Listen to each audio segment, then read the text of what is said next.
Жээнбековго, Бабановго кимдир бирөөлөргө чакыруулар, жеке чакыруулар. Сиз азыр өзүңүз айттыңыз го, аябай коркут экен деп. Аябай коркут экен деп айтып атпайсызбы? Жээнбеков чакырайын деп мүмкүн аябай катуу мындай бир тызылдап аткандыр, бирок чакыртпайт. Ал өзү чечпейт.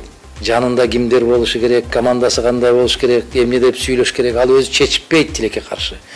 Сокең жакшы жигит, жакшы, мыкты, эч маселе жок. Адамдык бир сапатында бир шек келтиргим келбейт, келтирген күнөө да болот.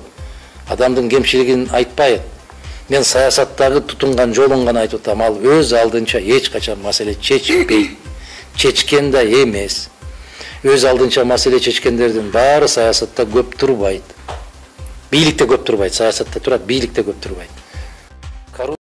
Негизги максатым бул Атамбаев баштаган курчту улантыш, ошол жетишкендерди бекемдеш, аста да абдан көп реформаларды табып турат, ошону тездетип бүтүрүш.